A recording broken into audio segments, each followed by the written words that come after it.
فہیم یقیناً یہ اطلاعات آپ تک بھی پہنچی ہوگی، یہ جو ڈولی کا غیر متوازن ہونا ہے یہ اس کا جو خدشہ ظاہر کیا جا رہا ہے اس پہ ہم پہلے بھی بات کر چکے ہیں، چونکہ ہوا کا پریشر کافی زیادہ ہے اور ہیلی کاپٹر کا ایک اپنا بھی پریشر ہوتا ہے، تو اس لیے جو ہیلی کاپٹر ہے یہ رسی کے نیچے سے گزر رہا ہے، بار بار اوپر سے نہیں گزر رہا، اور اوپر سے گزرنے کے بعد خدشہ یہی ہوا تھا کہ خدا نخواستہ اگر اوپر سے گزرتا ہے تو یہ رسی ٹوٹ سکتی ہے۔ آپ کے پاس کیا اطلاعات ہیں؟ یہی سچویشن ہے۔ جب اس سلسلے میں نے جب ضلعی انتظامیہ سے صبح جب بات کی تھی تو ان کا بھی یہی موقف تھا کہ یہ ریسکیو آپریشن والوں سے جب میں نے بات کی ان کا بھی یہی موقف تھا کہ جی ہم سے تو یہ آپریشن پاسبل نہیں ہوگا۔ اس کی وجہ یہ ہے کہ ایک آپشن ہو سکتی ہے کہ ہم کس طریقے سے رسا اوپر پھینک کے ڈولی کے ساتھ باندھ کے اور اتنے گہرائی میں جو ہے رسا نیچے اتارا جائے تو اس کے ذریعے وہ ہینگنگ کر کے اگر ڈاؤن ورڈ آتے ہیں بچے یا دوسرا تو وہ بھی ایک ڈینجرس ہے۔ اور دوسری بات جو آپ نے ٹیکنیکل بات جو کی، ٹیکنیکلی یہ بات ہے کہ ہیلی کاپٹر جب یہ فلو کرے گا اوپر تو فلائی کرتا ہے تو اس کا ہوا کا ایک پریشر ہوگا،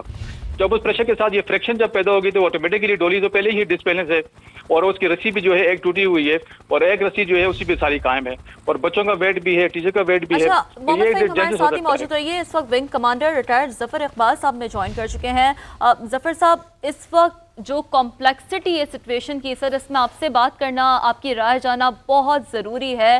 جیسے کہ یہ جو ریسکیو آپریشن ہے تمام تر صورتحال آپ کے سامنے ہوگی، ڈولی ہلنے لگی جب ہیلی کاپٹر قریب پہنچا، یہ ایک واحد سلنگ آپریشن ہے اس وقت۔ سر کیا آپ ریکمنڈیشن کریں گے اس تمام تر صورتحال میں؟ جناب اس طرح ہے کہ میں نے چیک کیا ہے اور اس وقت 3 ہیلی کاپٹر وہاں ہیں۔ اچھا، 2 آرمی کے ہیں MI-8 اور دوسرا اکرول۔ یہ MI-8 تو بہت بڑا ہیلی کاپٹر ہے، اس کی جو پراپ واش ہے یعنی اس کے جو اوپر روٹر گھومتا ہے اس کا اتنا پریشر ہوتا ہے کہ وہ اگر ریسکیو کرنا چاہے تو یہ کام بہت مشکل ہو جائے گا، وہ بہت زور کا اس کا پریشر۔ جو دوسرے 2 جہاز ہیں، ایک اور بھی آرمی کا ہے، اس کا نام ہے اکرول ACRUAL، وہ اس سے چھوٹا ہیلی کاپٹر ہے، اس کی پراپ واش کا زور اس سے کم ہوتا ہے لیکن اس کی بھی پراپ واش ہوتی ہے۔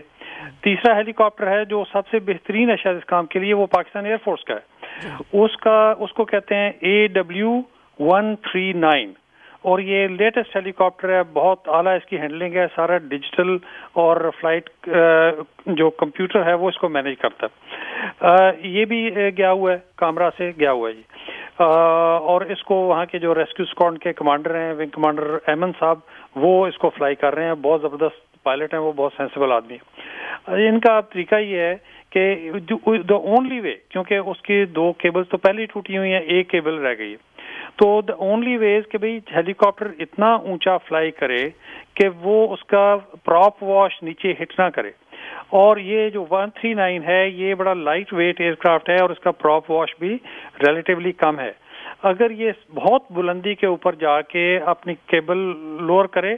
کیونکہ لوور پیس سائڈ پہ کرنی پڑے گی، تھوڑا سا سائڈ کے اوپر، اور وہاں سے اگر ان کے پاس کوئی آئی ایم شور کہ وہ سینسیبل ہیں کہ کوئی پلینک لے لیں یا کوئی ایسا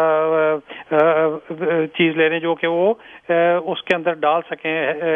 یہ جو ہے چیئر لفٹ، اور ایک ایک بندہ آہستہ آہستہ کر کے ٹرانسفر ہو، اور جو اوپر سے نیچے بندے نے ونچ کیا ہوا ہو وہ اس کو پکڑ کے تو سائڈ پہ ہو جائے فوراً، اور پھر اس کو اوپر لے جائے، جا کے اس کو نیچے رکھیں، پھر آ کے وہ دوسرے آدمی کو اتاریں۔ یہ بڑا ڈیلیکیٹ آپریشن ہے بہت زیادہ،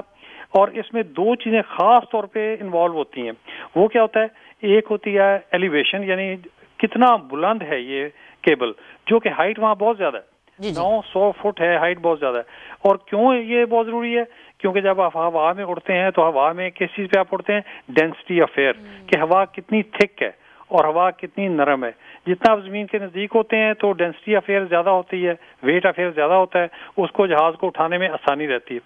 جتنا اوپر آپ چلے جاتے ہیں اتنا ڈینسٹی کم ہو جاتی ہے اور اتنا ہی ہلکا ہوائی جہاز آپ کو چاہیے ہوتا ہے جو کہ وہاں اس کو مینٹین کرے۔ جیسے کہ جو